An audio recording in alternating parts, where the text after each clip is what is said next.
Greetings and welcome to Nerdsmith presents 9 Hells of a Good Time, a 12-event one-shot episode featuring 12 different DMs and 48 players over the month of October.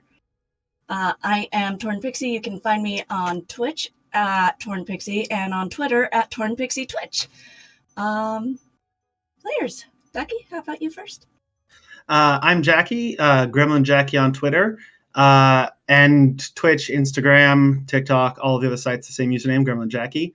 Currently, I'm also part of the One Shot or Another series over on Variant Roles on Thursday evenings, and I've been playing D&D for almost 15 years now, since 3.0.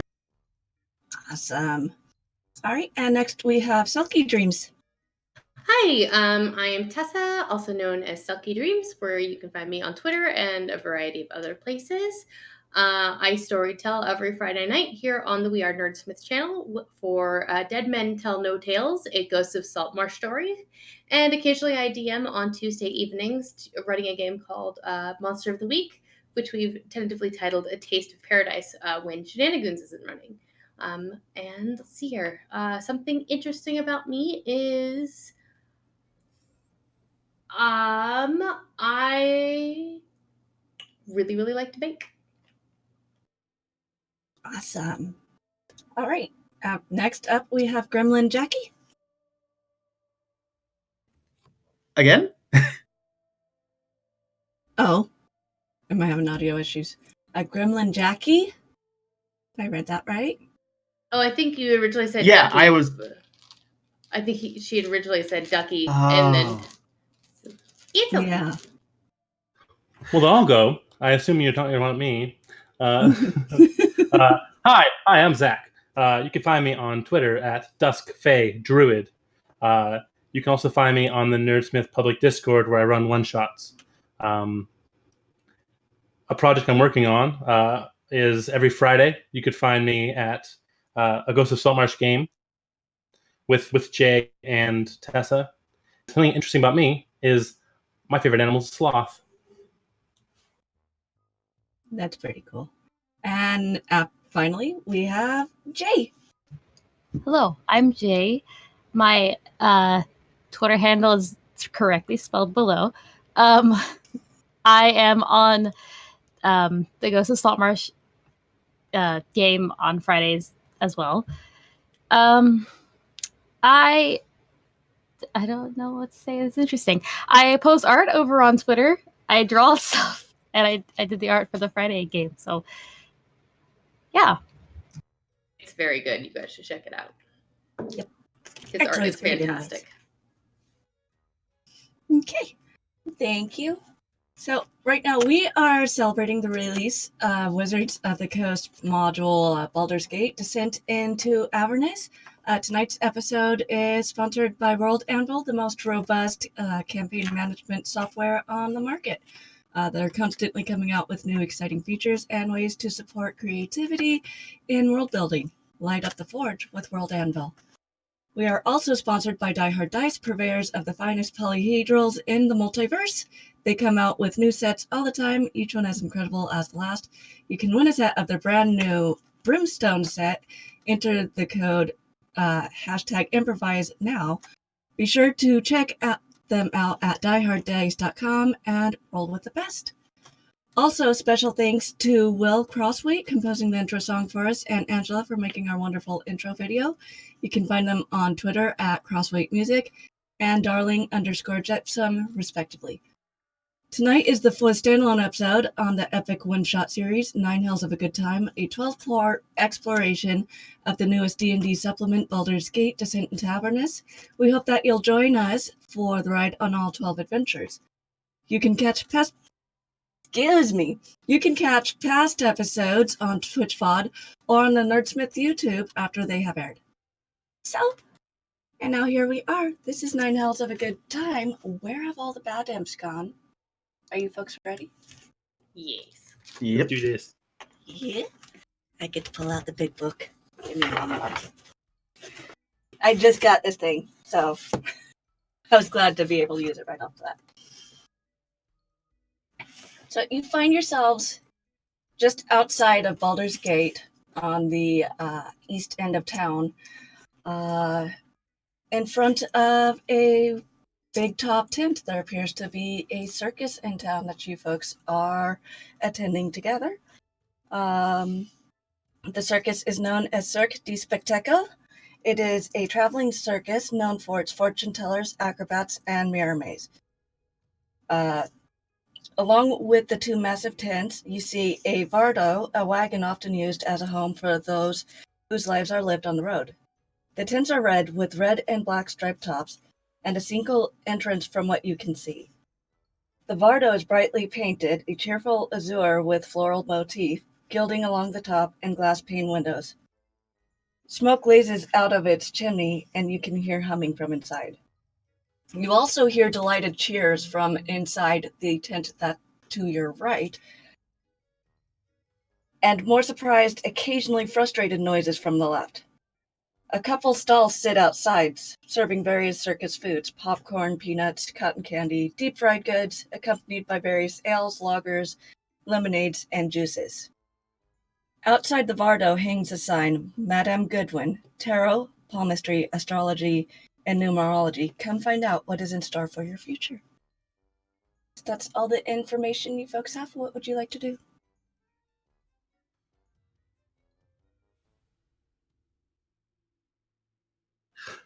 Well, I mean, I'll introduce my character first.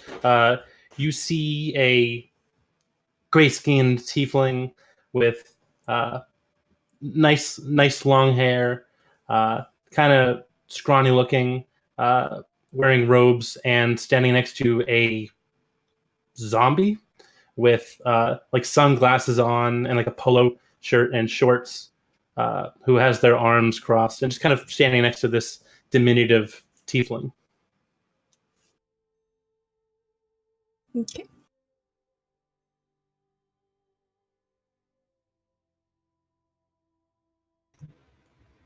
I can introduce myself. Quinn is a half-orc who's a little bit tall, but a little bit slight for a half-orc. Very fine features with a hair that's like about to his chin with half of it shaved. And it's a little bit voluminous. Looks like it's almost swaying in wind, but there isn't. And he's looking around. He's looking towards the where the people sounded sort of delighted. Looks like he's probably going to start heading in that direction. He's dressed in clothes that are slightly too ostentatious and a lot of purples, and doesn't really seem to think anything is odd about that, and seems perfectly at home here at this circus.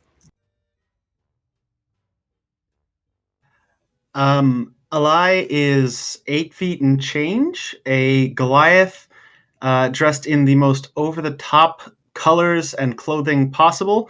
Lots of tattoos, lots of different designs, dramatic makeup, basically dressed like a prize fighter, a flamboyant wrestler. And at the moment is mainly just she's taking in the entire setting and kind of judging this circus based on other shows she's seen and been part of in the past. And rounding out the cast of incredibly tall folk is a older woman. She is about a little over 3 feet tall, broad-hipped, broad-shouldered, a little stout halfling woman with fine lines around her eyes and her forehead with deep laugh lines on her cheeks. She has bright brown eyes, spectacles perched on the edge of her nose, and she's wearing a blue and red cloak, like a shawl draped around her shoulders. She's got a variety of different pouches on a belt around her hip, and tucked into her belt is a giant wooden spoon. And she's just kind of surveying her 3 companions, looking over at the tent and kind of judging who's going to run off in which direction, and try and keep an eye on all 3 of them at the same time the best that she can. Mama Trudy, if you want, you can get on Chad's shoulders, gesturing towards the zombie. He'll hold you, and then you can see over a crowd. that's mighty kind of you. I might take you up on that. But let's decide on where we are gonna all go first, okay? I don't want anybody getting separated. I would also prefer that. I want to go see the acrobats. All right, acrobats, and where else? Go see the performers. Mm-hmm. Alai, did you have anywhere that you wanted to go in particular? Nowhere in particular. I mainly came along to see how this show matches up to the others I've seen. So wherever you want to go, I will follow. Acrobats it is. Alrighty then. Okay. Put that to the side for now.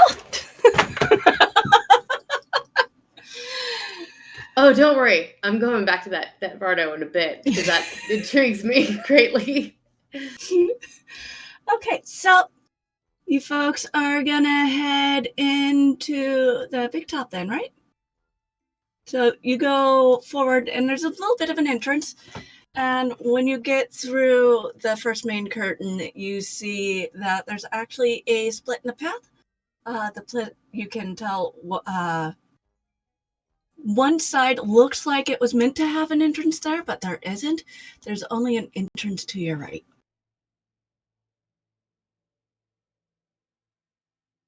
Interesting. Seems a little tricksy in here. All part of the show, I'm sure. I guess that makes our choice rather easy, though. Yes.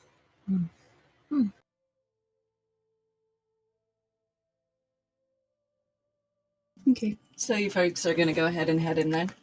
So you head in and you see benches. You can tell this is definitely where all the big performances are going on. It seems that there's a path around the seating as well to allow access to other areas of the circus.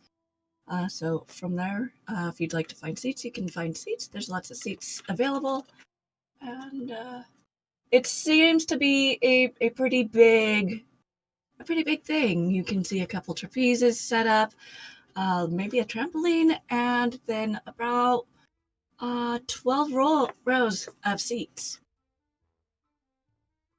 Kind of set into 4 sections of 3 around. Excellent. Trudy will point to a section. Those look good over there. What do you think? Yes.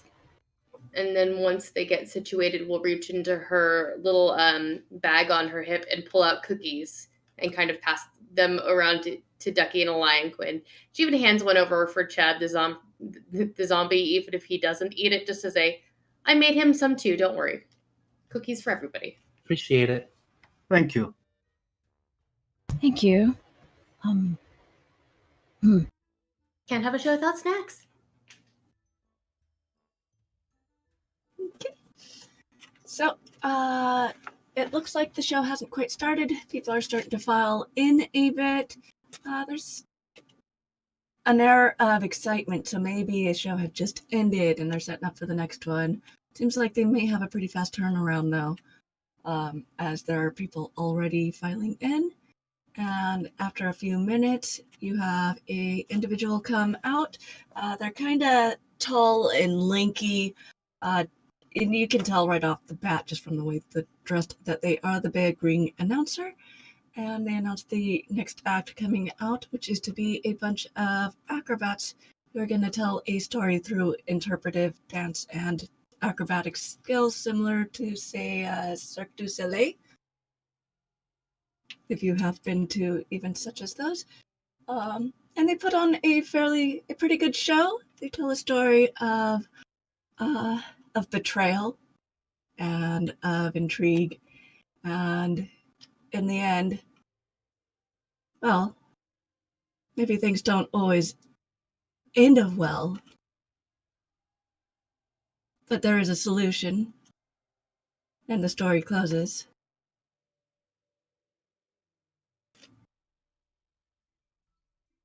That was quite a tale.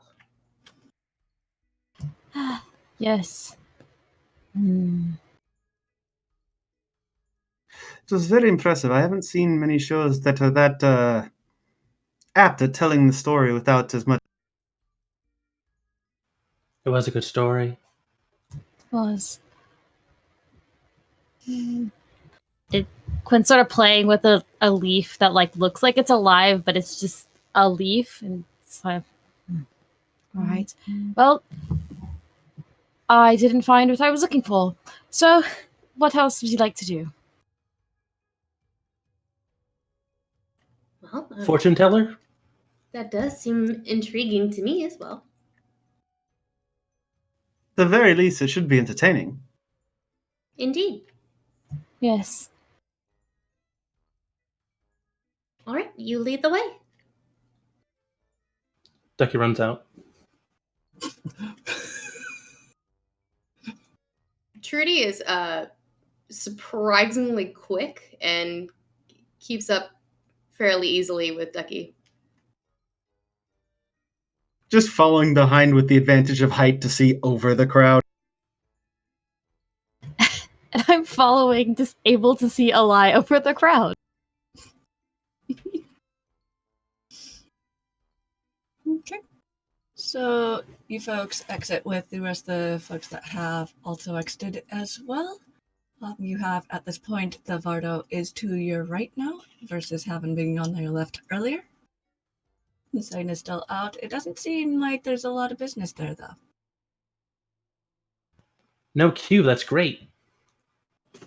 Perfect. Yes. Well, you go first. Yeah. And he'll turn to Chad and like jab him and say, "There." He begins to run away, and Chad just kind of slowly follows. Okay. So you folks going in one at a time then? Ducky's going in Trudy's- first. Yeah, so. Trudy's not going to be far behind because she doesn't like losing sight of what she thinks of as her children, basically. Even though everybody is perfectly capable of taking care of themselves, she's still kind of like a little bit of a nervous hen. Yeah, Eli follows along behind, just a little bit after, just to let the dramatic entrance. Okay.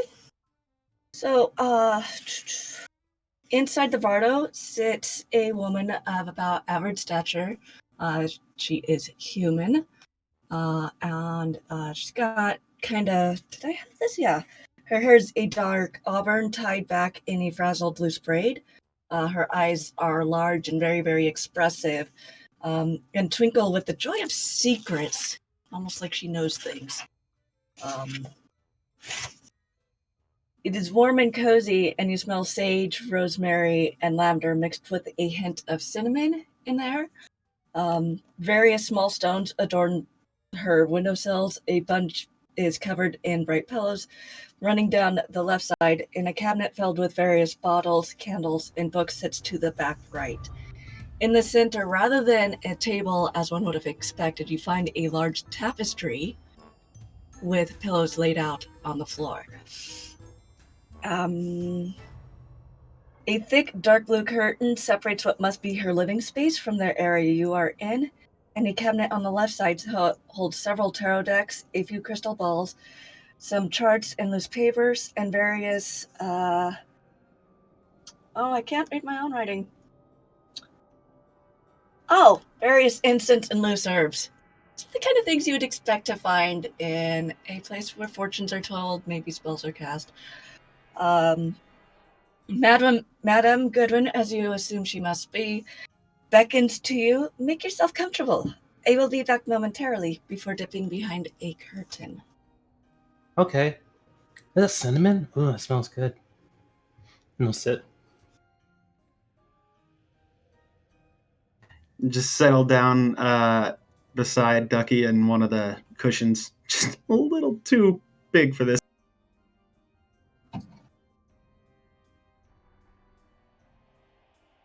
Trudy is making notes of all the different herbs and spices, kind of her nose twitching with just trying to identify all of the different smells. Quinn also sits down on one of the cushions, puts his, what is it, a band? I forgot what my instrument is. Puts his instrument back on his lap and tucks the leaf back like into the top, and then just sets it to the side, and like actually gives his full attention to the curtain, waiting for it to come back. Okay. Ducky pulls out a little gold skull and whispers into it, and he whispers a message to that individual, and saying, "How long are we going to be?" Just a moment. And she comes out and she has a cup of tea for each of you. Sorry, I didn't quite have it ready in time. Expected you folks would have taken a little bit longer there. Ducky gives a dubious look to everyone else. She didn't know. Thank you very much for your hospitality. This is wonderful. It smells amazing. Well, thank you. And you can hold your disbelief. That is fine.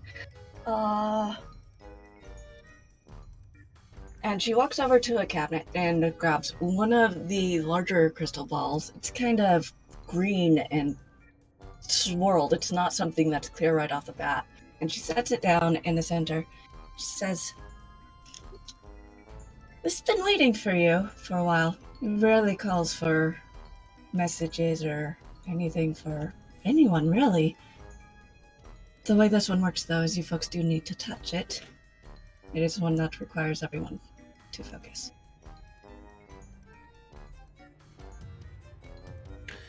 As a magic practitioner, do I understand what's going on? You probably think this is all hocus pocus. It's fortune teller stuff doing their weird fortune teller things, adding a lot of pomp in that a lot often is showy, if nothing else. Elia's hand is already on the crystal ball. Ducky joins, and so does Chad. Alrighty then, here we go. Quinn hesitates for a second, but puts his hand on the crystal ball. Okay. So as each person puts their hand on this ball, you find it like it's not unpleasant, but it's a shock of energy that runs up your arms. And then when Quinn puts theirs on, it's almost like the world starts shaking. And then, almost as if you blinked your eyes, but you know you didn't, you're not in the Bardo anymore. The ball is gone, as is Madame Goodwin. And this is where we change it. Hold on. Music. Because that is done.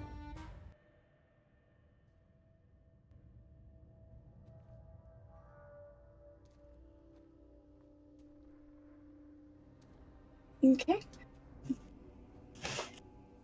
You find yourselves in a world very different from where you were. You know you're not in Baldur's Gate at all. You see a river to your left. It's pretty large. The sands around you are all dark red. You can't imagine what would have made them red like that. Maybe it's a mineral.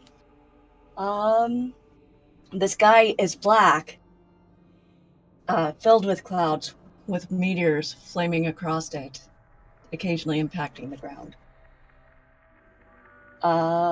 Ambient light fills the area as if lit by 9 suns, none of which you can see.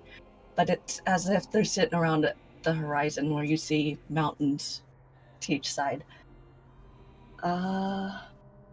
There is putrid, filled with the acrid smell of brimstone and burning tar, and off in the distance, a wall of dark red sand. Rand. We'll just call it Rand. Rises up in a swirling sandstorm. You find yourselves in the yard of a manor in disrepair. You can see where once there may have been gardens, there's only fallow ground littered with the skeletons of small creatures. If anyone knows where you are. You may tell the rest of the party. Ooh, skeletons. Am I holding the teacup still? Teacup still there. That is all your I hand folks it to hold. Chad. Okay. I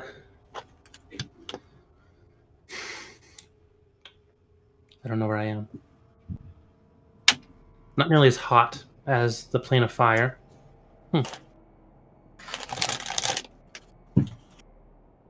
Trudy's entire demeanor has changed, whereas before she was very, indulgent of the trio around her. Her face has gone a little bit more steely, and she's got the spoon out of her belt loop, and instead of just she's brandishing it more like a weapon than a cooking instrument.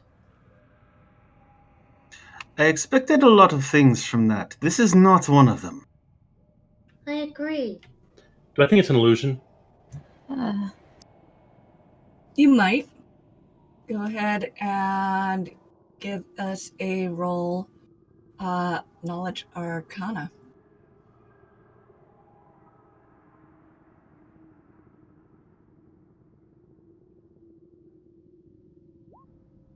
$13. 13. Okay. With a 13, you suspect it's not an illusion? You're not entirely sure, though.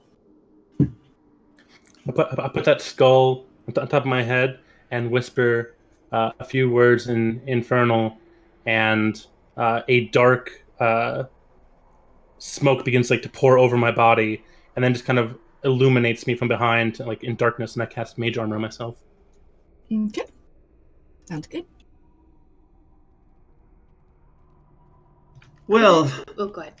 well, since we don't exactly have the ball to return us, and we're here, we might as well investigate. Yes. Indeed. And then I'm just gonna. Elijah starts walking towards the doorway, towards the door to the. Okay. Quinn drums his fingers on the band door that he's taken out to actually hold, just in case. And also casts Mage Armor.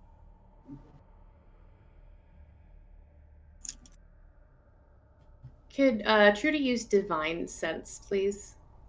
Yes. Try to get a read on everything as she literally looks up and kind of sniffs the air.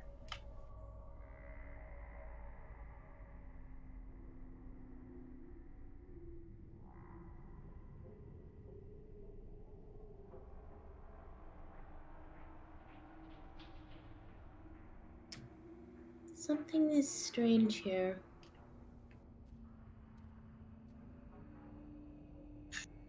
Well, considering the bones around us, that does seem to be the case. Does it smell sour or off? Or any way does it smell it more towards evil or good, or is it just? So, it feels like it might be kind of neutral. Okay. You feel the presence of both. Okay. Are there any celestials or fiends within 60 feet of me that are not behind total cover? No. Alrighty.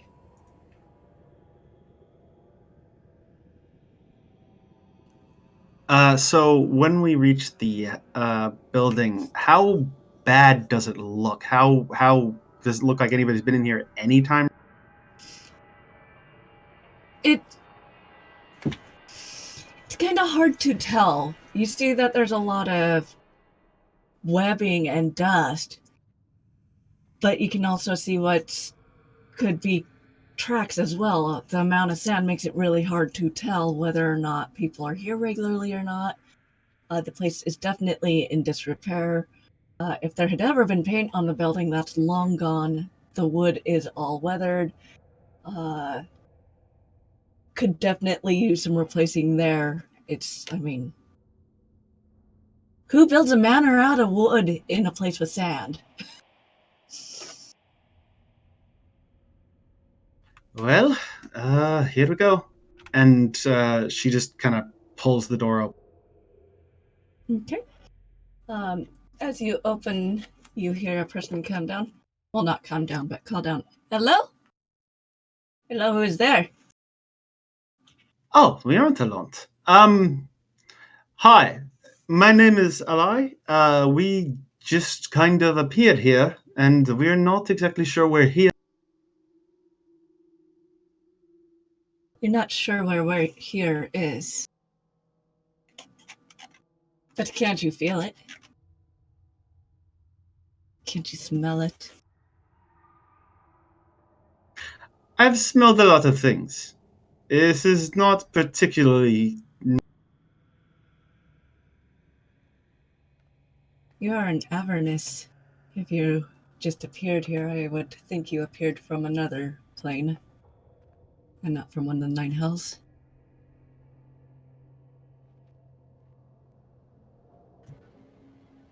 Ah, I think I know where we are. Huh? astute as always. We found a hell, Mama. Lovely.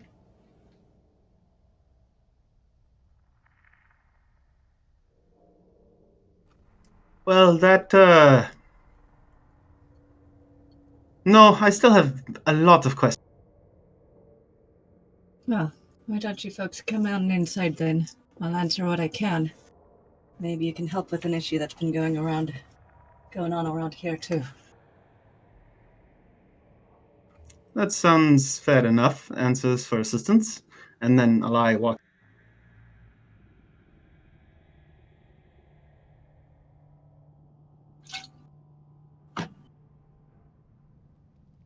I will follow Ali in. All right. Trudy will give Ducky's hand a quick squeeze and then follow in. Duck will follow. Okay. So you folks walk inside and you see an entryway that goes off to your left and right and a set of stairs with an individual on the stairs.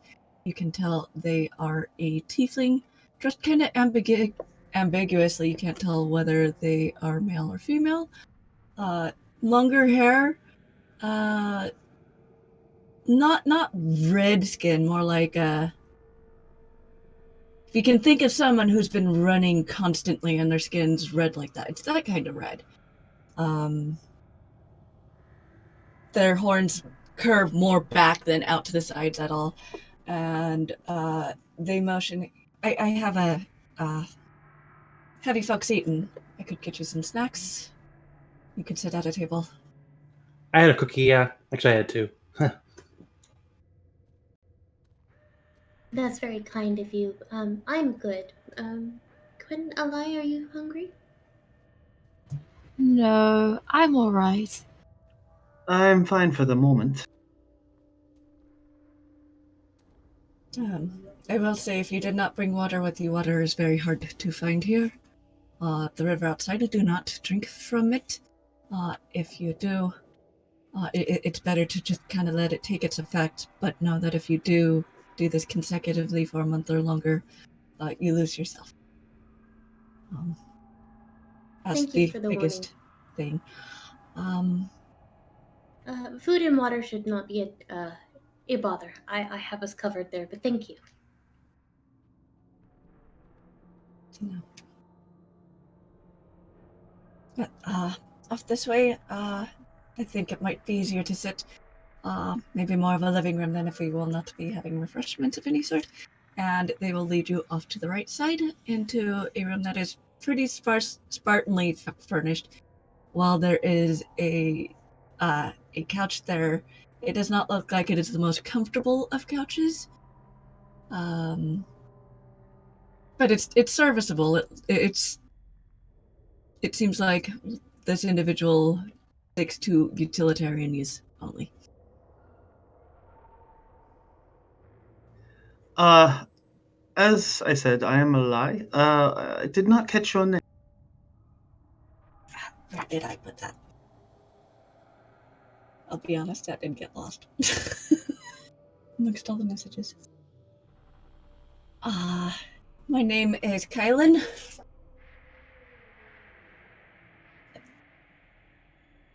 And this is my manor now, I guess.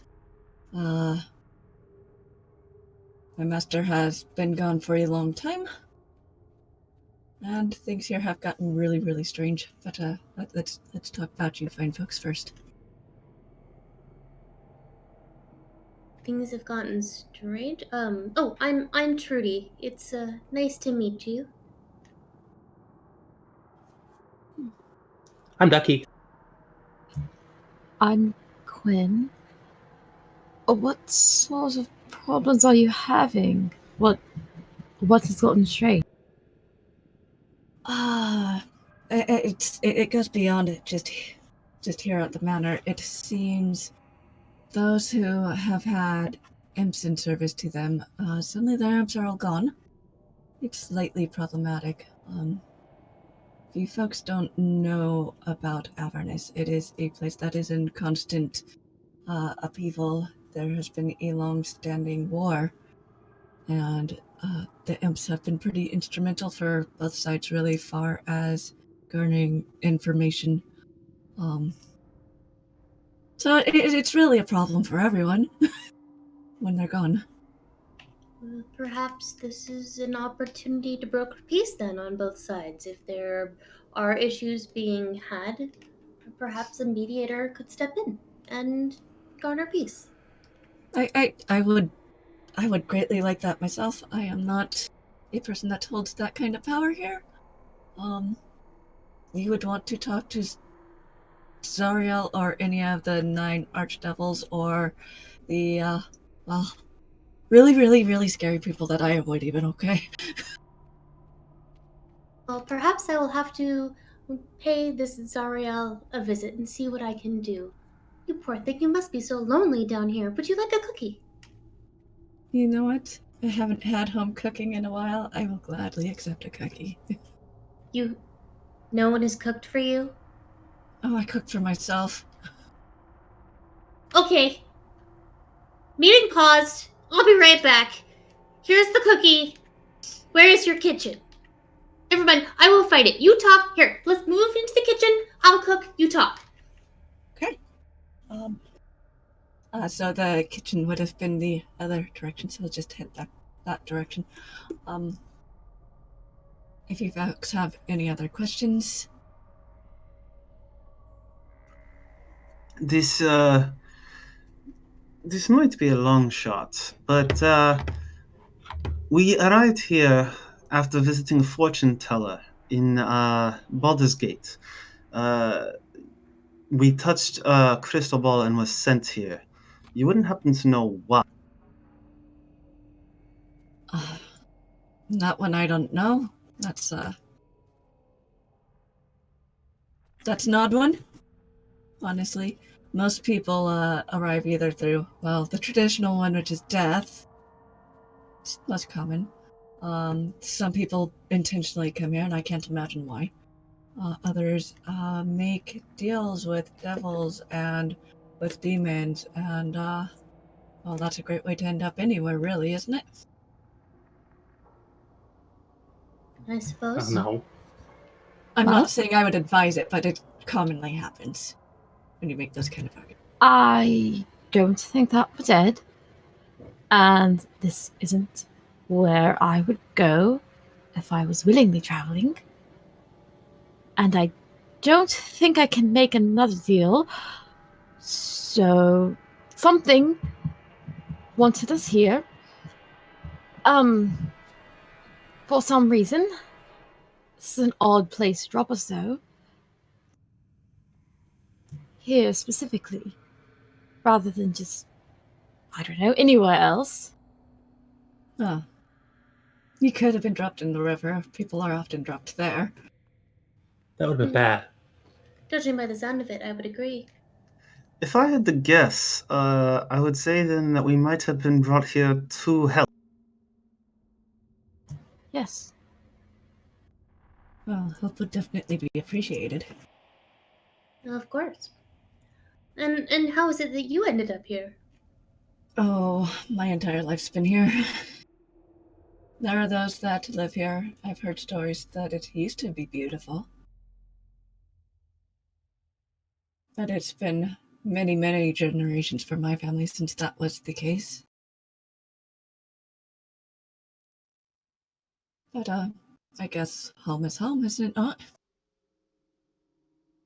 Home is where you choose to make it. As Trudy slides over a hot meal onto the table. Yes. Okay. They will gladly accept. Well, if you're here to help, I think the biggest thing right now would be potentially with the Imps. The Imps are useful not just for the war, they help with day-to-day things. They're great investigators usually. We've had people having to learn how to do that themselves now, because wasn't something many people had taken interest in before. When you've got people that seem like it's a great specialty for them, and it's hard to break into that kind of market. How long have they been gone? Oh, 3-4 weeks now. Did anything in particular happen? Anything strange happen shortly before they disappeared? I remember seeing an unusually large. Other than that, everything had been about the same as it always is.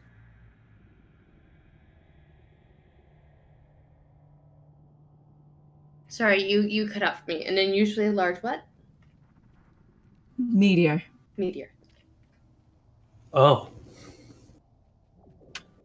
But I don't see what that would have to do with Imps disappearing. maybe there was food on the meteor. Maybe.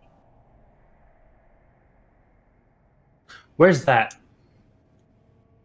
That's a bit to the north, over by... It's actually kind of close to, from what I could tell, to Mephistopheles Mere. I doubt you know what that is. But that's roughly where I would guess it landed from what I saw. Well, it does seem like the best place to start once we head out. You said your master left. How long ago was that?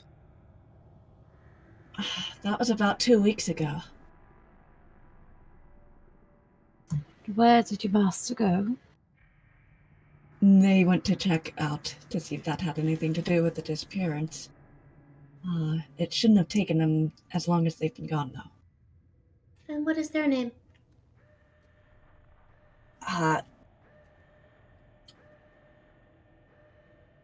Did I have a name?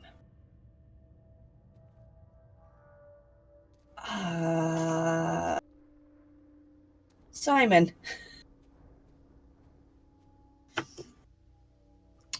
Well, the fact that they have not returned implies that at the very least there was something to be found there.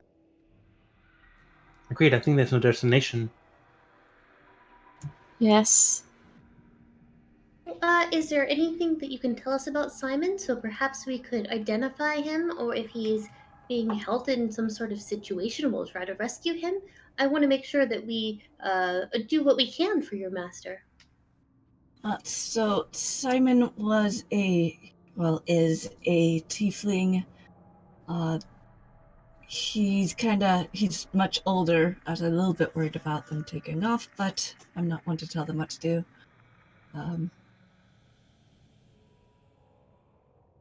They have a kind of yellowed skin, honestly. Very, very, very odd on that end. Kind of like... I've never really thought about really describing them before, because I never thought I'd be in the position to need to. But Describe him really well. I can probably send something to you. Kind of like really large horns that they're really curly and they're more to the sides of his head, unlike mine, which run more back. I like mine. Yeah. Similar, but I think a little bit larger. I can't imagine trying to sleep with that, honestly. On your back. Well, yeah. I like sleeping on my side.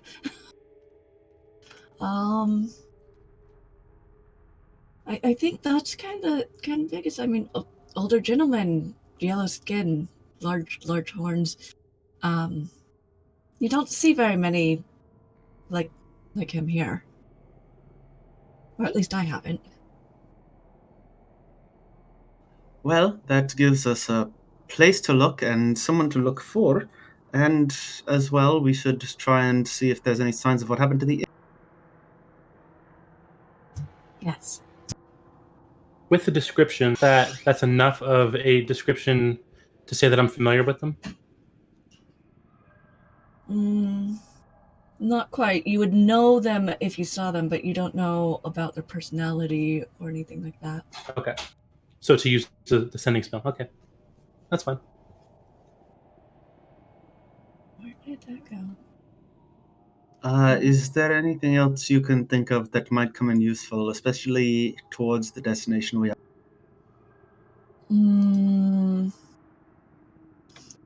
Wow. You said you had fresh water handled.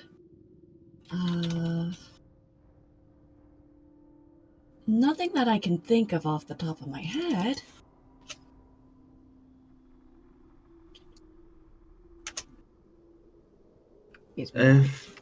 I suppose if that is the case, then we might as well make good time and head that way. Yeah. One is well fed. Make sure you're well fed, referring to the people. And then, are you coming with us, or are you gonna stay here? I think I might be best staying here, honestly. And just in case Simon comes back, you would hate him to find the house empty. And if we encounter anything, any information, we can always send a message over. Yes. That sounds good. Is there anything else I can do for you folks? Stay safe. I will do my best. You will want to head up towards your north. There is a bit of a path that you can follow. I've honestly never been out that direction myself. I can't tell you how long it would possibly take.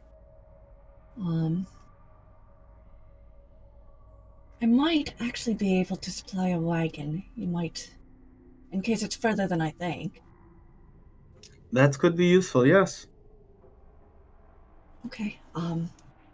Yeah, I'll lead you out to the stables, and Kylan will lead you out of the manor, and to the left, where there is what appears to be a just as rundown appearing stable. Within there is a carriage and 2 nightmares.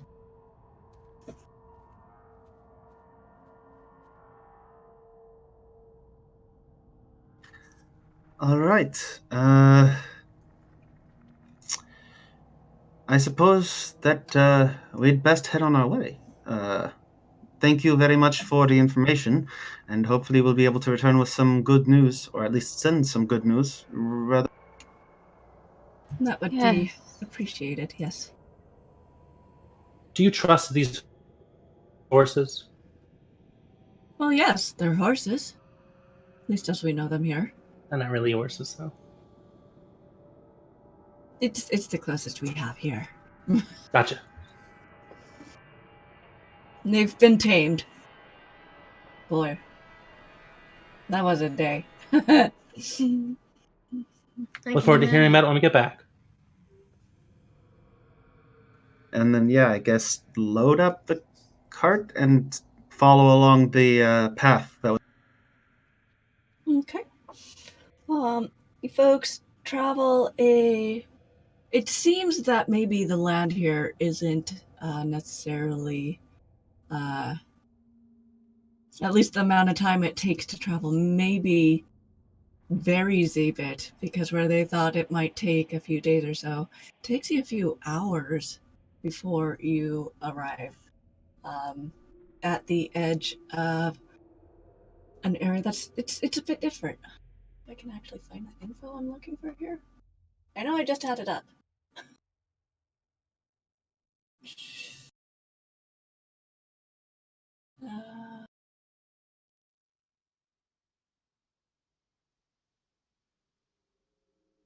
Okay, so you arrive and there is a giant slab of ice wedged at the end of a craggy ravine. I don't know if you folks are able to see at all. Do I have a good map for this? Hold on. Not necessarily. Okay. So it is the ravine is to a very, very deep canyon. And as I said, there is a giant slab of ice at the end of it. I think probably roughly about probably a good 3 feet wide, 3 to 4 feet, and about 8 or 9 feet tall. Several feet thick as well. If anyone would like to take a closer look. Yes, please. Yep. Okay. Yeah. Okay. So gazing into the ice, you can tell it's a bit mirror-like, and you see yourself, but again, it's not yourself at the same time. You look soulless, haggard, covered in yucky stuff. It's a bit shocking to look at. And you see an apparition standing in a frozen tundra, desolate save for a tower of ice far in the distance. And if you folks would like to give me an Arcana check, we will see if anyone knows what this is or knows of it. I don't think. I got an 11. 21. It's a natural 2, so no. I just have +0, so Okay. So that is not quite enough. So you feel like maybe you've heard a whisper of it, but you're not entirely sure what that whisper is. You just know you've heard about a huge ice mirror in hell before.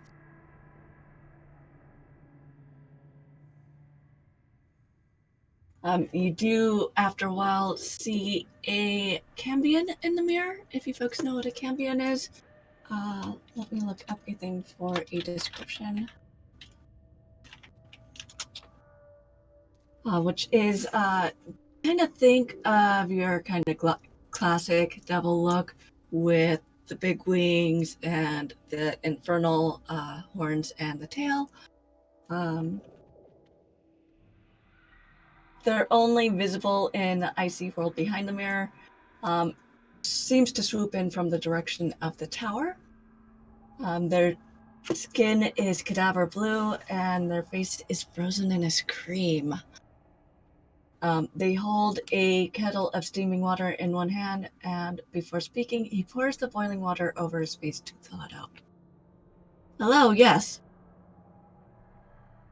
Oh, Do you come seeking Mephistopheles? Hi, no, we're looking for Simon. Simon. I do not know this Simon.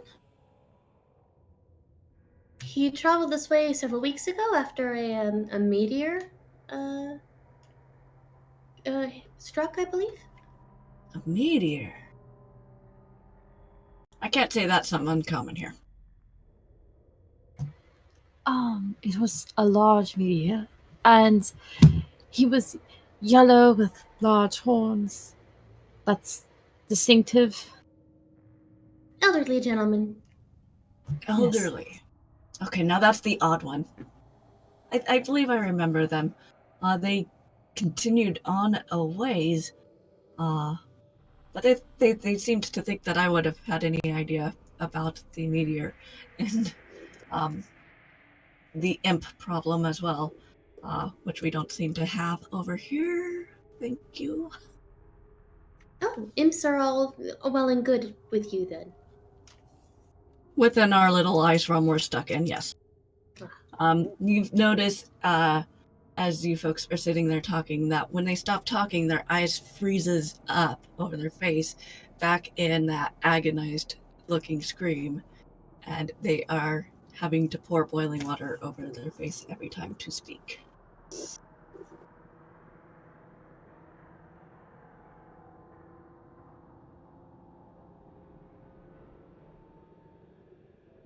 That looks painful. It's a curse, to be sure. I've got used to it. Good for your skin, either. Alright. Do you know which way that he went? They point further on. It's more up in the mountains, I would guess. I will say travel is really weird here. Sometimes it seems to take people a long time to get here, and other times very short time. So if you hadn't caught on to that, that is a thing here. Good to know. Well, No about that. your assistance has been appreciated, and hopefully we can resolve this.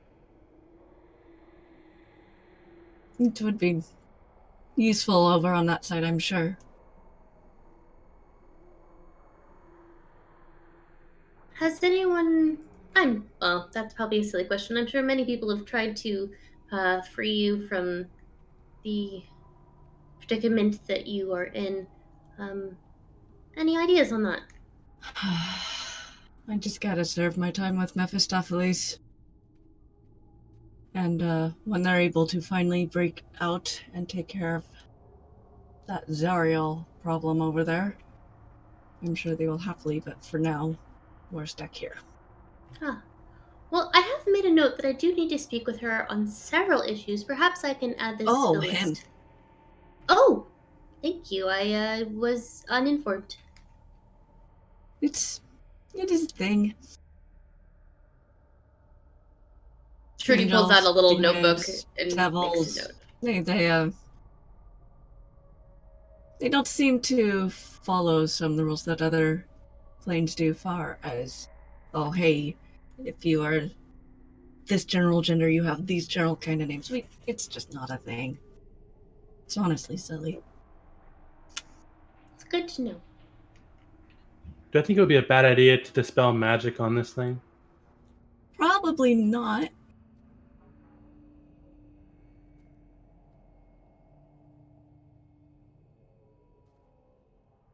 I hesitate. Okay.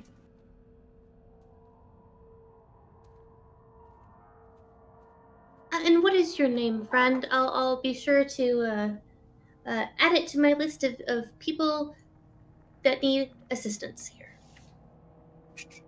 What's the name? Rigorath. That's a name. Rigorath, it is nice to meet you. My name is Trudy, and I will see what I can do to help. That would be nice. Thank you.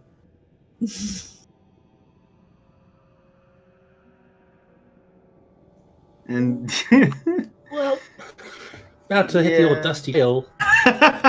Enjoy your mirror thing. Sorry. I am quite used to it by now. And so you said that the direction that was pointed out is further up into the mountain. Mm-hmm. Then yeah, I guess we get back into the cart and head that way. Okay. All right. So you folks continue up along that way up into the mountains, and it seems like it is slower going than it had been earlier.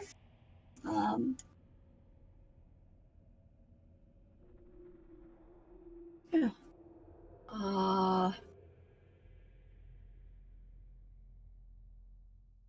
And continue a couple hours. You don't really notice the passage of time. You notice that none of the light seems to change around here.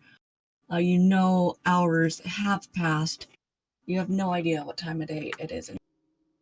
But as you are going along, you come across another individual.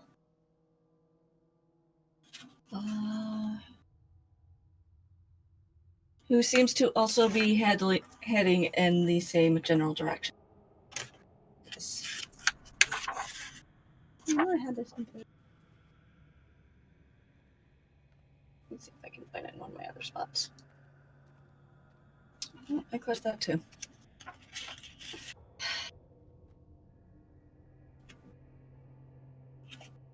That one. Depending on their appearance, I might hail them. Oh, I might be shocked. It's a rather fiendish-looking individual with 4 arms. They have 3 tails that resemble those of a scorpion. Their skin is ruddy and kind of,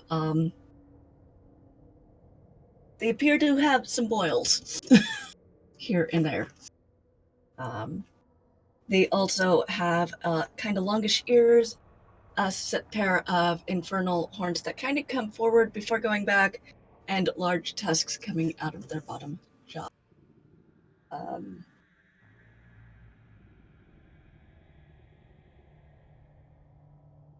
And they will actually hail you. Ignore them. Okay. Are you sure? That seems rather rude. They look I can scary. Go talk to them. If you'd like, I can go talk to them. I've got no problem with that. Quinn, you owe me a lot of. Let's be clear here. Just because someone looks a certain way does not mean that they do not deserve your kindness or your empathy. We've been over this, Ducky. Okay, sure. I will Besides, send them. Are they within 100 feet away from me? Yes. Send a message to them, and I'll say, "Do you intend on eating us?" They look a bit flabbergasted. No, do you commonly ask people if they intend to eat you? Is that a problem for you often? I'll send back. No. Okay.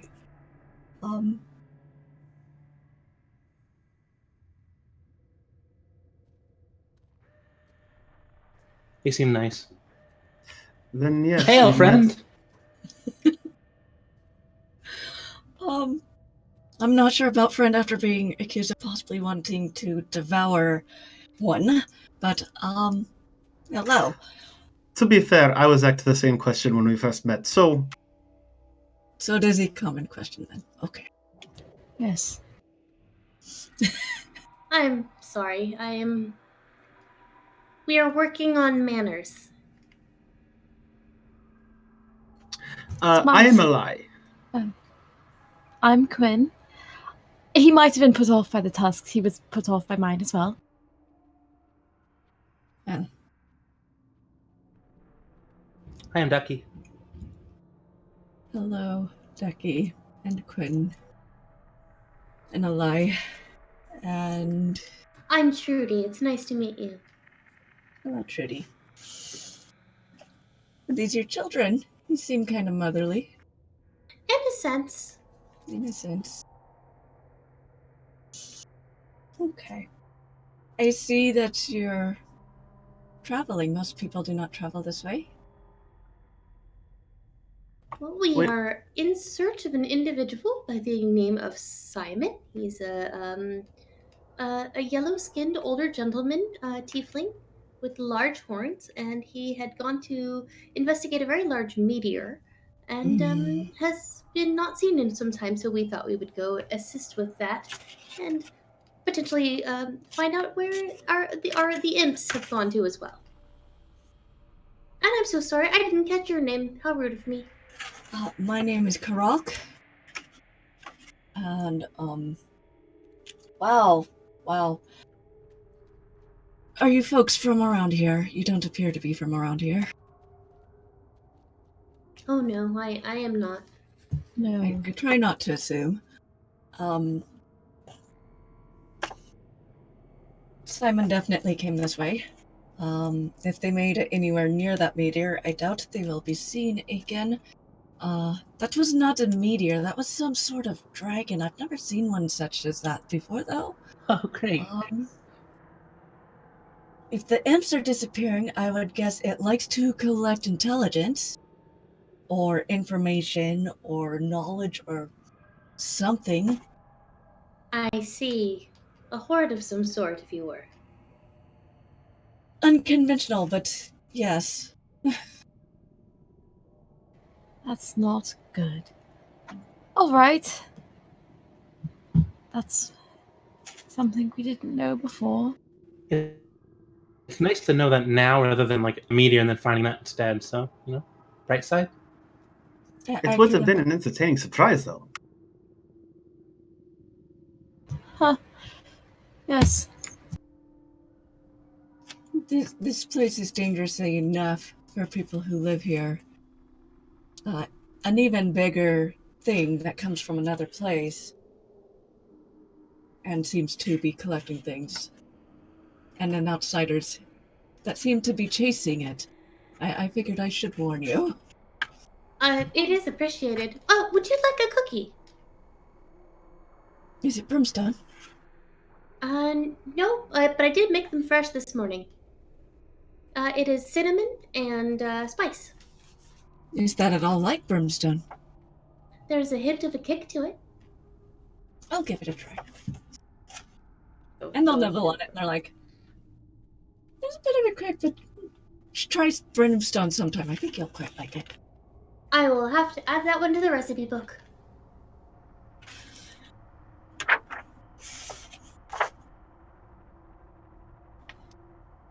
Well, you folks are determined. I guess I shouldn't keep you any longer. Well, the warning was appreciated, and hopefully we will at the very least be able to bring some kind of a solution. Have you seen the dragon or anything? Heard anything? What makes it so different? Its form. It was a very, very odd form for a dragon, and yet you could tell it was still a dragon somehow. It's hard to describe. It was almost like a patch of the sky that we used to be able to see at nighttime had fallen. Cool. Ah. Alright.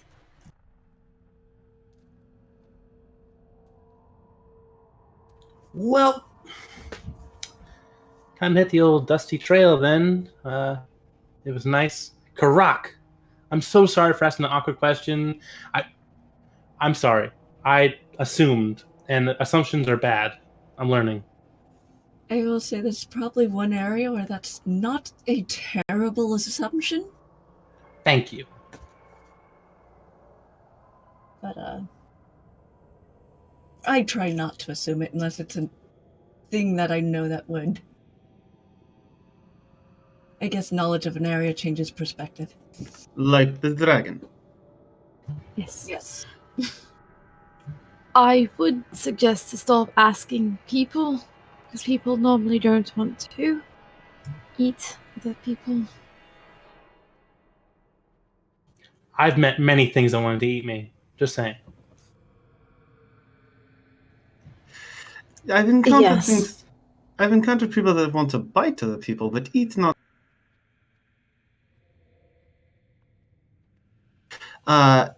Anyways, we should probably keep moving, especially if there's such a danger. We might want to make haste if we want to make sure Simon is... Agreed. He's not part of a collection. Who knows how long a person could live in that kind of condition. I don't know if there's food or anything. It might already be gone. Although, to be fair, if a person's got a pass, at least their soul's already here for judgment. save a trip. Uh-huh. All right.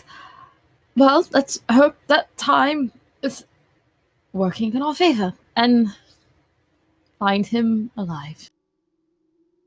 Yes. I should probably make sure that I have some food available just in case. Thank you, Rock. You're welcome. And I guess onward. Okay.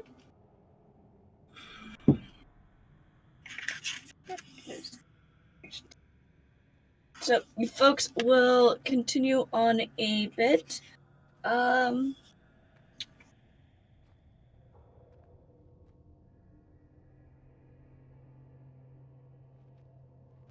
am paying attention to whether my mage armor is still active. And Yeah. as long as it How long since does 8 that? hours. 8 hours. 8 hours. That should still be in effect then. Fantastic.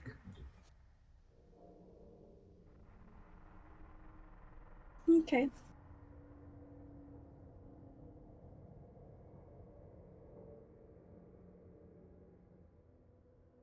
Let's see here. I don't know much about dragons that fall from the skies or collect things. Well, collect imps, anyway. I've never heard of a dragon that looks like a piece of the sky either. So, Well, I really thought it was a black dragon, but that's clearly not the case. something that doesn't look like a dragon, but you know it is. It sounds like a very strange. And it also looks like a meteor at a distance.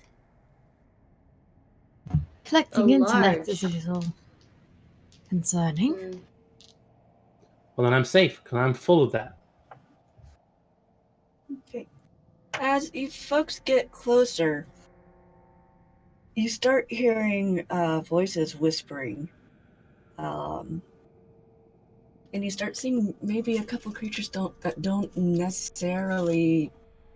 They don't look like they belong. You see a pixie here and there, off in the distance. You start seeing squirrels. Definitely don't belong here. Just really, really odd things to find in a place you know to be hell. Why are there fae here? I'm not sure. But I don't mind the fae. No, I don't either.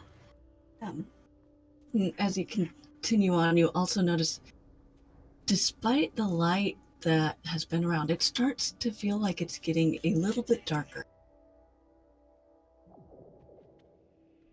Ah, I don't like this at all. Either we've actually reached nightfall, or something very bad is happening.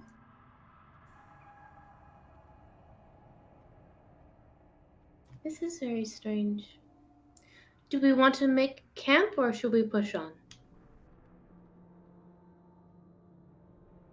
I could put a hut up if we need to. Taking a rest, especially if there is such a danger awaiting us, and we have a way to do it safely, might be the best. I don't disagree.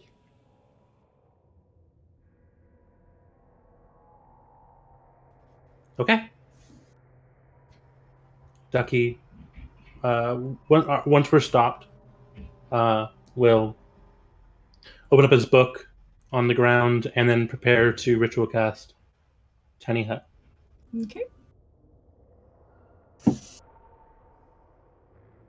All right. And do you want to describe what this looks like once it has been cast?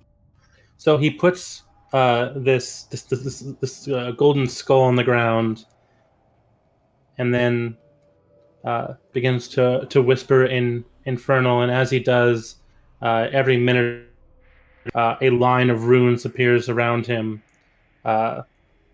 and once 10 minutes goes by, it all completes and then burns away, fills the space, and then expands out into a roughly ground shape. The ground's like grayish, right? Yeah, gray no, like dome. The ground is still the Red, right? A similar color to that. The bland. Right. Okay. All right. So you now have a hut.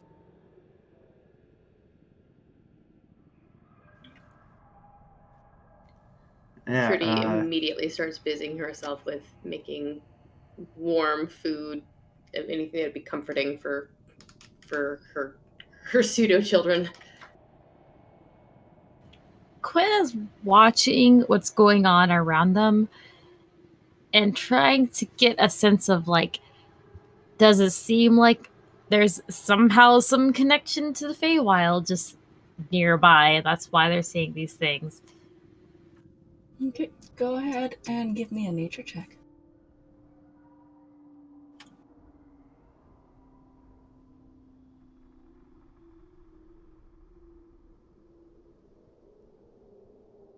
Six.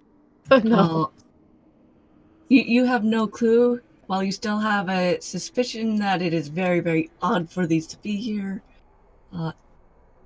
you don't sense any sort of connection that you can make any sense of. I just want to make sure I heard right earlier. You said squirrel? Yes, they're squirrels. Okay, then Alai is actually going to take the time to ritual cast Speak with Animals. Okay. And when it's ready, she is going to try and call out to one of them. Okay. And you do manage that one successfully enough, I would like to think. It's something you're pretty practiced at, I would say, by now. So the squirrel's gonna come out, and it's gonna be like, whoa, basically.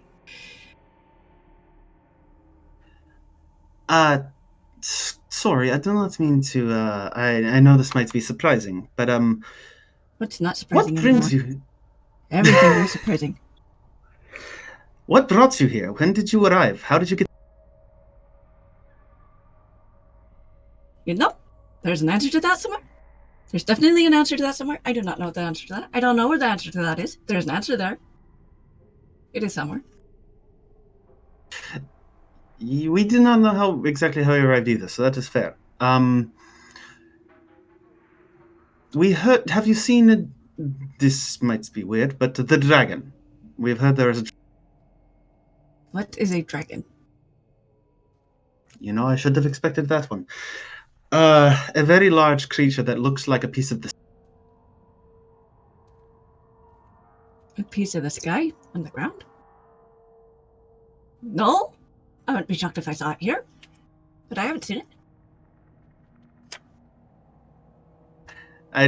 She just turns to the rest of the party. Do you have any questions you want me to... Where does the squirrel think that they are at the moment? Where is home for the squirrel, perhaps? And I'll just relay the question here. Home? It's the forest. This isn't the forest. I don't know where the forest is. I don't know where the forest went. No, this is not the forest.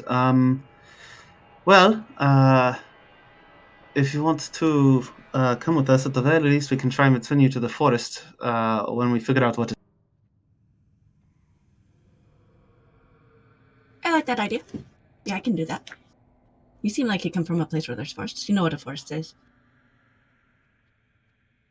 Do you have any And then... notes? I figure Trudy does. So I will just ask for a couple from Trudy, and then just like set a little spot for the squirrel with some nuts off to in the hut. Do you want almond or let's see here? I've got some walnut and it looks like I have some pecan bits as well. Which would you prefer?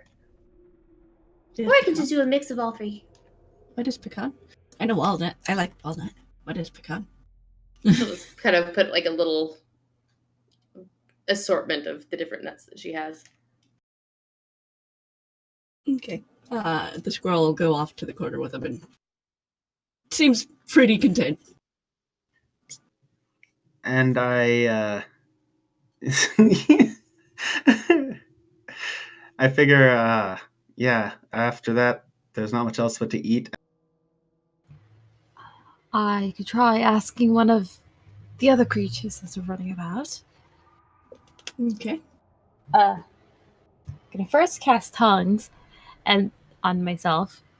And I'm gonna cast what? dispel tongues so I can Okay. understand any spoken language I hear, and when I speak, any creature that knows at least one language can hear and understand. Okay.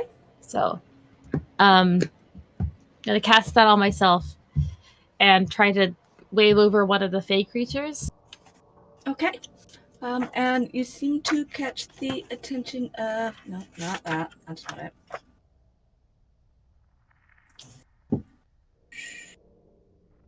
Oh, no, that is quite... I had in mind. Of, creature seems to be, kind of looks cat-like.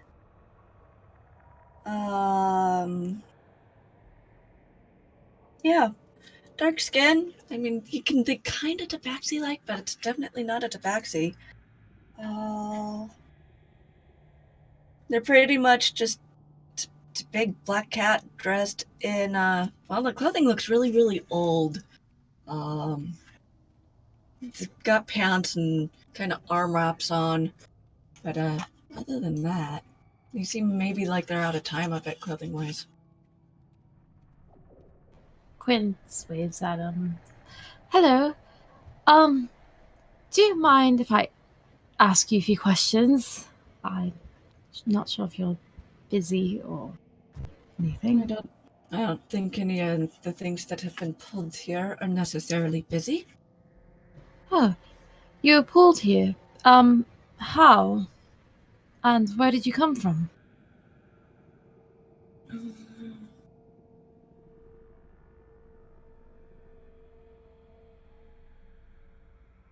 I come from a much different place. I don't know if you know Midgard at all, but I am from Midgard. It's a very large world. Oh, and interesting. this seems to be hell. Yes. We were also sort of pulled here. Do you see any... Have you noticed any particular, I don't know, similarities in the creatures that are pulled here, maybe? Any particular what? Any particular similarities? Any particular reason why? They seem to generally be intelligent. Otherwise, not really.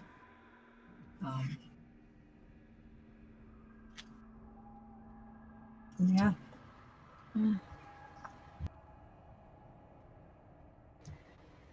Right. There is a thing about 4 miles on. I wouldn't get too close to it personally. All right. Good to know. Thank you. I'll relay that.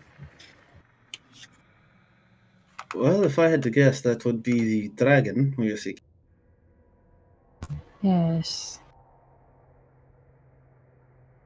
Well, hopefully, if our friend's guess is correct, then it won't be much travel on my way. Then again, as we've seen, nothing is certain here.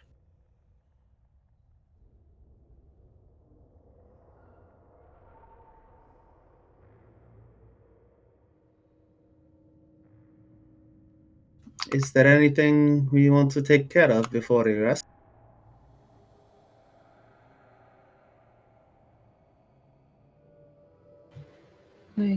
Are we going to rest here? Or a bit just in case? I prefer that because I already cast a spell. I mean, I can leave it and then it goes away. But I mean, I already done it. So Alright, let's rest. So we're all fully ready to go.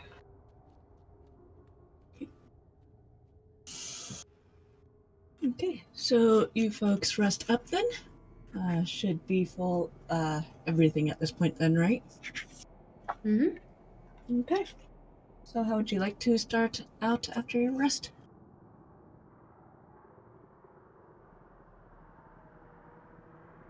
I figure, do we want to just walk or do we want to take the wagon? The wagon would be easier to notice approaching, so if we wanted to go quiet. I mean, I could try to be quiet. Quiet is not a bad idea. Trudy is over actually like petting the nightmares and feeding them. Okay. Can I take a moment, folks? I will be right back. Of course.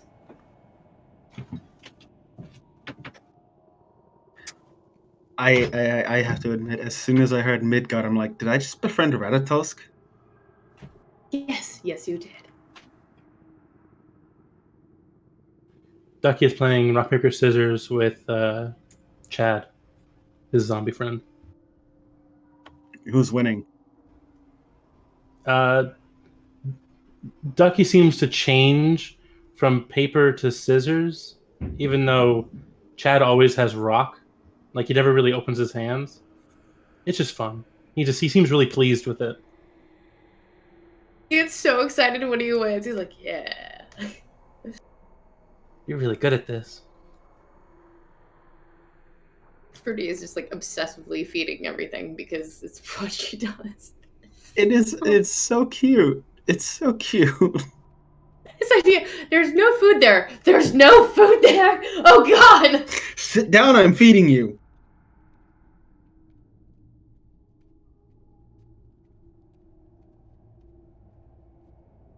The worst way to be tortured. No food. I'm not gonna lie. In her mind, part of a lie is just like, I'm going to wrestle a dragon.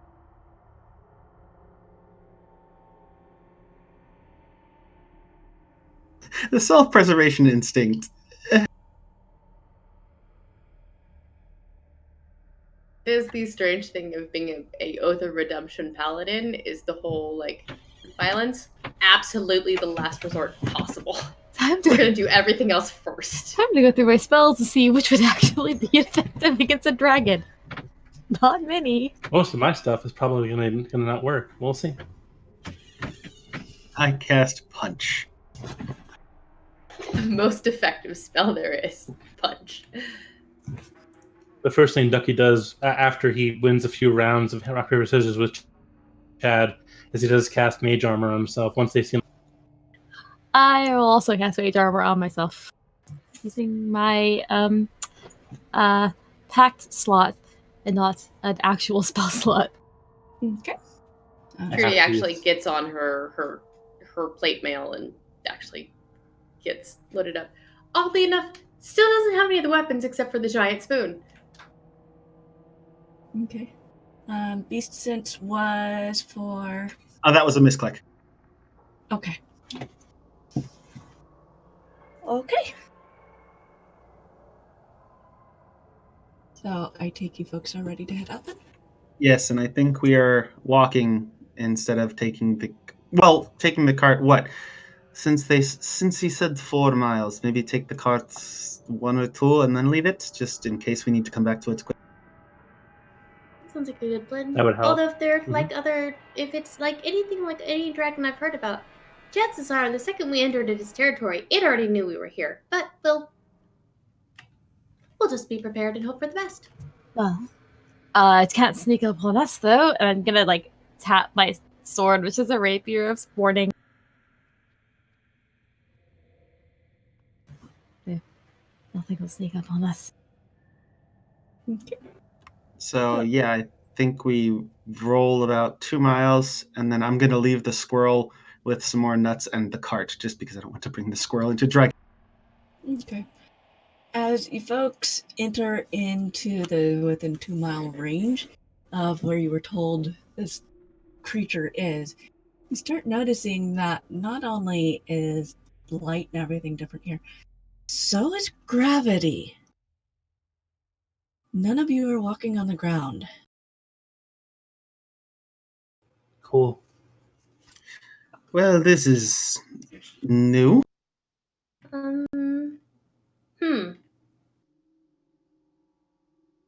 I'm not sure how If I feel jump, about this. do I jump higher than usual? Yes. Whoa. Albeit with a little bit of difficulty as you are not touching the ground to jump in the first place. But That's valid. initially you would have been able to, as you lighter. You folks would have felt it before you got to the point where you just couldn't touch the ground. Well, it appears we are traveling this way now, since we can't reach.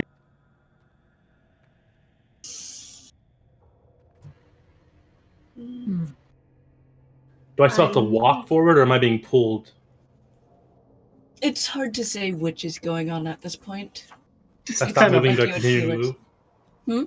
If I stop moving, do I continue to move? A little bit.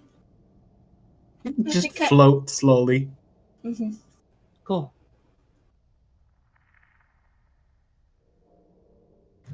Does it feel like there's something beneath us, or we just sort of floating? Okay. You're just kind of levitating without casting levitate. This is definitely something I've never heard of. Do any of you know what this happened? No, and I am not particularly fond of it. No. I don't think so. Maybe not. I mean, gravity does weird things. Okay. So you guys get within, I'm gonna say, half a mile. You would actually be able to start seeing this. So go ahead and give me some perception rolls. Here we go. That's a natural one. I love being a bard. 27. 11. 19. 20, that 27. You 16 really plus see. 11. I see So- nothing. You see, and it's kind of hard to tell just how big. You would guess possibly gargantuan, though. And this being, it from what you can see, yeah, it looks like a piece of the night sky fell to the ground. You see black wings with nebulous coloring and stars, and it's just kind of mind-blowing.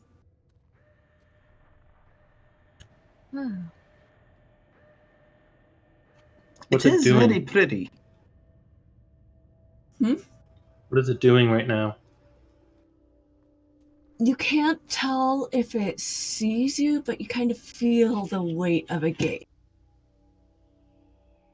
So if it has eyes, you're not sure where they are, but you do feel like something is regarding.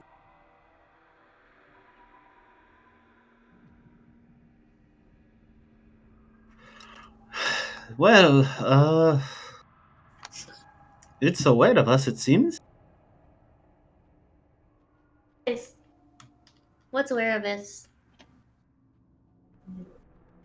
I'll The dragon. Oh, right. I will gently move Trudy's face in the opposite direction to where the dragon is. Oh,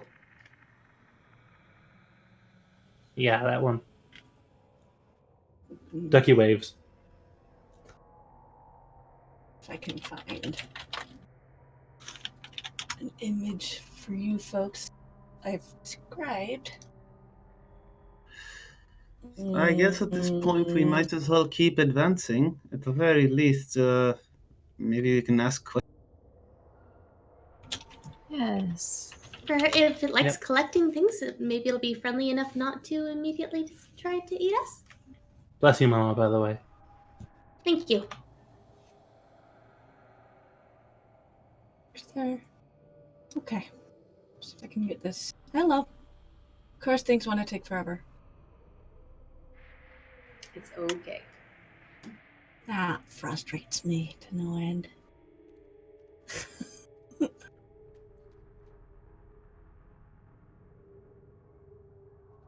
So,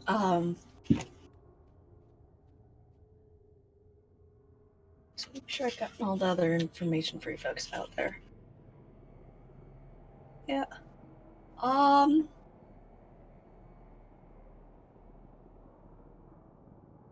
Go ahead and give me some wisdom saves.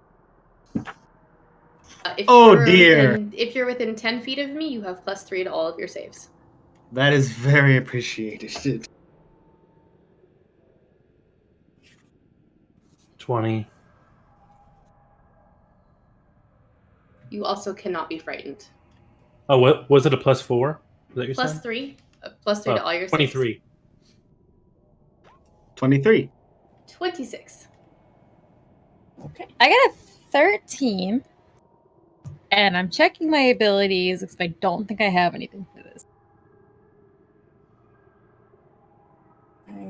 It's not letting me grab what I want to grab. Am I on the wrong way? Did the nightmares succeed? I didn't even bother rolling for that. Yeah, we left the nightmares like Oh, right. a mile. Okay. It's like I don't think it's an issue for them right now, but Gotcha. why can't I figure out which layer I'm on?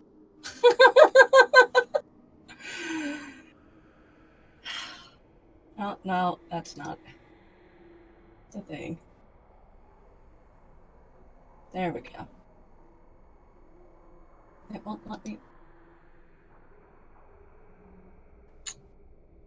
It won't let me do the thing with the thing.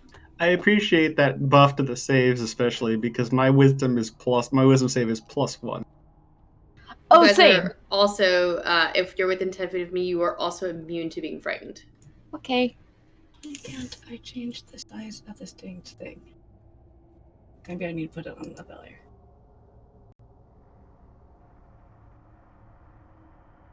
You know what? Yeah, that's what we'll do. Go.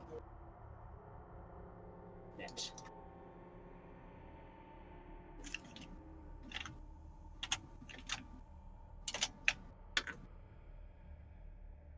That does it. Okay. So you folks are. I didn't draw.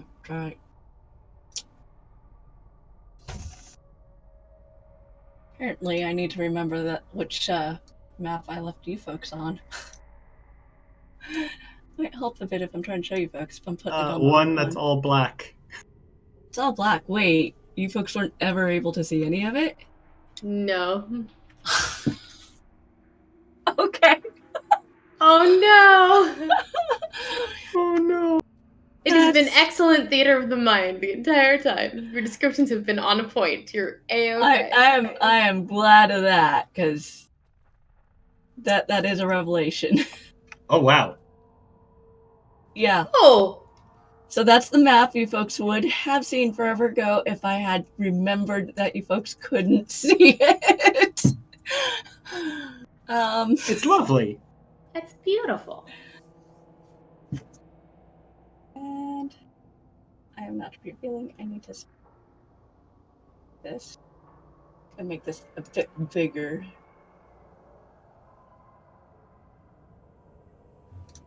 So you have an idea for those who can't see. Oh no.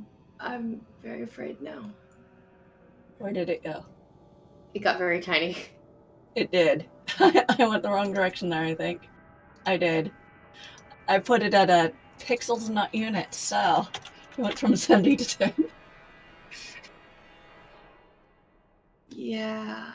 Oh, pretty. Yay. Wait. Why do I recognize that? I know what that is, and I'm Yep. afraid now. Because I too love that book so very much. It's a favorite of mine. It is a favorite of mine too, especially when your DM says, "Yeah, go ahead and pick from that when you're playing a druid for shape change." It's very fun. I'm going to go ahead and drop this in chat for those who want to be able. Aw, somebody already knew. Who knew? Who told? That's Heather. Heather and I were both in that game. The second I knew what it was, she was like, "Oh no!" Tessa freaked out. I know what that is. I'll be honest. I've been wanting a game this would send. A Void Dragon and Avernus? Yes. Heck yeah. Yep. Void Dragon Okay. anywhere is a heck yes. So are we ready to do this thing now? Now that we know. Oh no, I am not ready at all.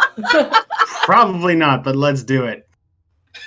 Chad rolled a Alright. 15. Yeah. Mildly My terrified. I am the wrong character. so I don't know what we were rolling for, but I got the worst at 13. So the rolls was one of the effects in a lair for a Void Dragon is it is much harder to keep secrets, and you also start wanting to seek out forbidden knowledge. And boy, if that dragon doesn't look like it knows some things. You also do see a lot of imps. It seems that, yes, in fact, this dragon's horde seems to be imps and other intelligent creatures. Success? You'll find Simon there as well. What if I'm already a warlock who sought out forbidden secrets? Oh no. Do I have time to cast To cast what? sending? How long was It's sending again? it's an action spell, I think. You should have time. I haven't done anything particularly threatening yet. I will send to our tiefling friend back at our house and say, "Hey, we found Simon. Don't come here. We also found the imps. I will repeat, do not come here." Where are you? What have you found? I don't respond. Okay. There's nothing more they can do with that then. Okay.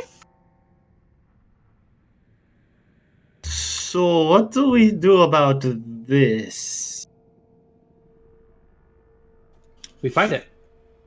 We talk to it nicely and ask it to let the imps and Simon go. I think that's a reasonable request. It's lovely. Okay. It seems like a better plan than just launching ourselves at the thing. So that can be Plan B, though. That is definitely Plan B. Maybe it'll know how to turn me into a lich. Is that your plan? Long con. We really need to work on your aspirations, Ducky. What? Did I forget to... I am planning on running through the Feywild with the Fey at my side for the rest of my life. I don't think being a lich is that bad, to be honest. I'm Thank you. just gonna keep one. Well, Right, need to work on both of them still. Okay. And she starts walking forward. Okay. I just wanted to be a performer, but let Okay. So as you folks approach, the dragon actually addresses you. Have you come to share your knowledge? Oh well, I'm sure we can arrange an exchange of knowledge. But honestly, we've actually come looking for some folks who have gone missing, and they do seem to be here. Would it be possible to let them go back to where they came from? Should they want to, of course. If they want to, once they are done sharing with me, sure. That doesn't sound too bad. how long does that usually take? Oh, that can take lifetimes. Aha! I see. This is a new place. I'm not entirely sure how I got here. There's much to learn. It's new for us too, but we've heard it called Avernus. I think it's one of the hells, or just all of hell. I'm not entirely sure if all 9 are encased in here, or if it's one of, or if it's all separate. More questions. I do This ask is quite a good. few of those. No, questions are good. Questions are very good. You will have to think on these. You'll of course stay. For a bit, but part of the issue is that the folks who are staying are currently being missed by their families and friends. Would it be possible to let them go for a little bit and have them return as they can, rather than holding on to them for extended periods of time? Why don't their family and friends just come here? Unfortunately, they have jobs that must be done.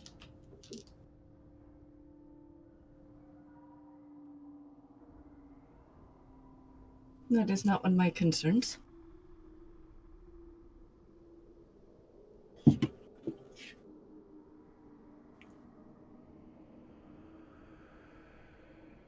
I can understand that.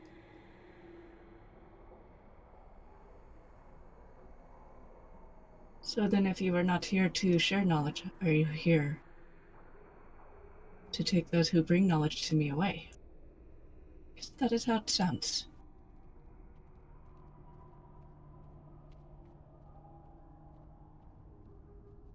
I have no issue with the exchange of knowledge whatsoever.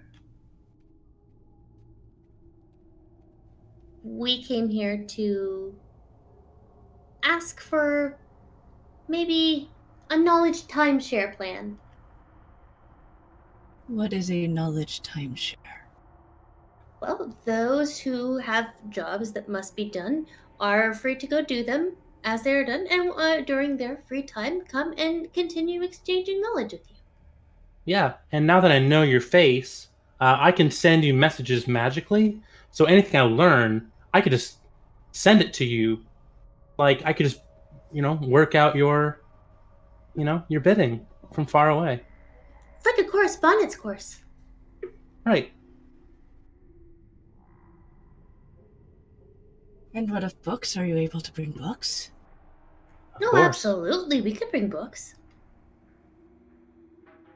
I think I have a book in here. And she starts rifling through her bags to find something. She's got like a couple little cookbooks and just little kind of like a book of famous halfling quotes of wisdom and things like that. She starts bringing them out.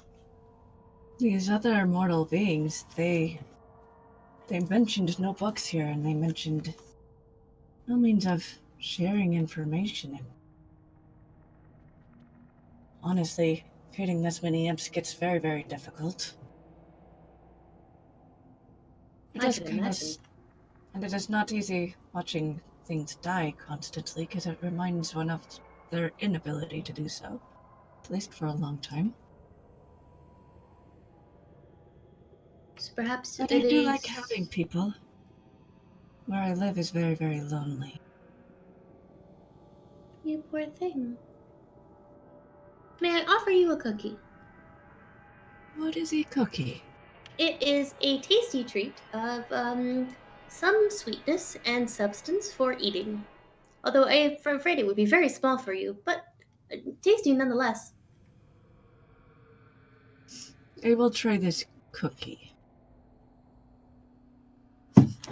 Rudy gives the Devoid Dragon a cookie. Somehow. Probably just kind of tosses it up. There's no gravity here. It floats right. Sure.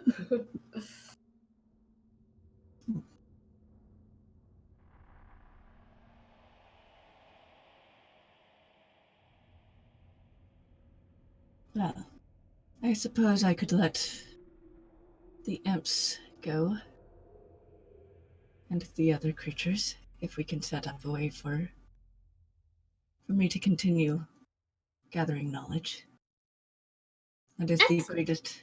the greatest thing one can collect. I heartily concur. Sure.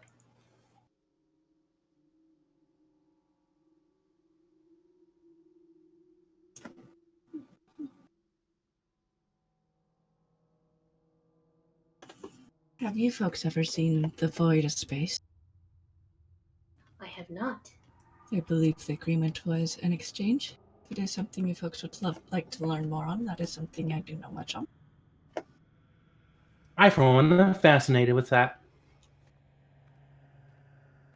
Okay. And so with that, I think you guys have managed to actually avoid the big thing.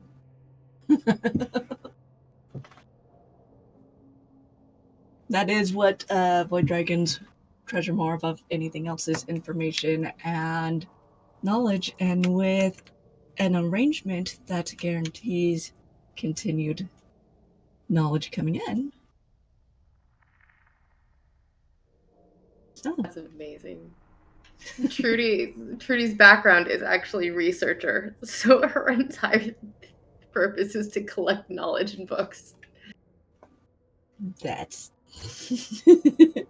I couldn't have planned that. That's amazing. I was ready for everything to go the other direction. I'll be honest there. So I think with that actually wraps us up here. Thank you. Thank Chad you. That was dabs. amazing. The good ending. Yeah. Yep, it's the hidden one. You gotta take a very specific path. So thank you everyone for tuning in. It was the 4th of 12 epic one-shots featuring the newest D&D supplement, Baldur's Gate, Descent into Avernus. Thank you again to Will Crossway for our intro music and Angela for the video. You can find them on Twitter at Crossway Music and at darling_gypsum respectively. Please check out our sponsors as well, Word Anvil and Die Hard Dice. Prompt for the Die Hard Dice contest, such as we're going to choose our winner now for the Die Hard Dice contest. Please check that out to see if you won. Winner will be notified in chat automatically. I am Torn Pixie. I have been DMing for a little bit over a year now, just about. And I really enjoy creating stories like this. I will say I rarely prepare much beyond the beginnings of each story. I like seeing where my players take things, and this was so much fun. So we're going to go ahead around now and ask players to introduce themselves again and tell us what their favorite part of today's game was. We'll go the opposite direction and start with Trudy. Hello. I am Tessa. You can find me again on Twitter at Sulky Dreams. And my favorite part of tonight's session was one, Void Dragons, because Void Dragons are amazing. And two, I really loved the idea of Ducky playing rock, paper, scissors with his zombie and letting the zombie win, switching back and forth. That made me laugh. You were fantastic, Torn Pixie. Thank you so much. Awesome. All right, and next we have Jay. I'm Jay. I'm on Twitter. My Twitter is below. Kind of just want to say I enjoyed all of it.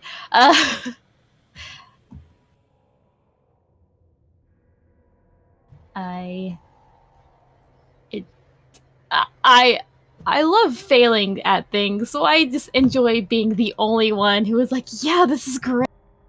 I'm gonna tell all of my secrets now. You've got a good 6 miles to still do that. Mm-hmm.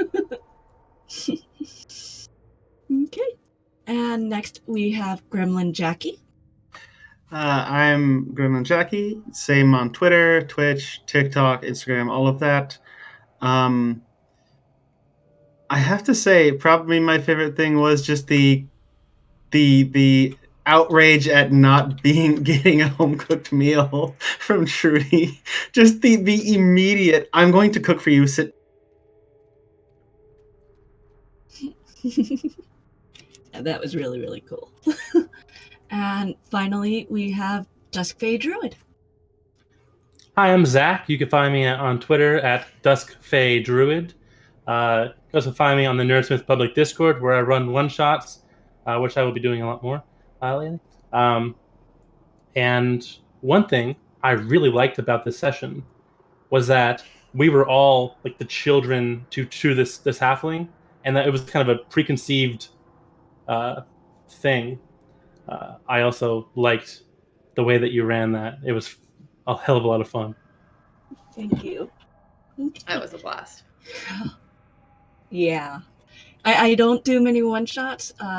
Last one-shot I did was one that came up randomly via Twitter, and that one I had no prep time. I had like players that said they were looking for a DM. My ability to DM at time, but 3 hours in between where they could get everything planned out, and I'm sitting there, seat of my pants, the entire ride.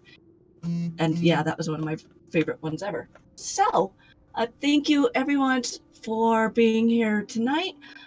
We're going to be running another one on Thursday at 7 p.m. Pacific for the next session of 9 Hells of a Good Time, entitled Pet Detective, run by streamer LARPer and burp enthusiast Ren Knowles. So, thank you so much, Nerdsmith, for all the work you folks have done here. And we'll see you folks another day. Thank you, guys.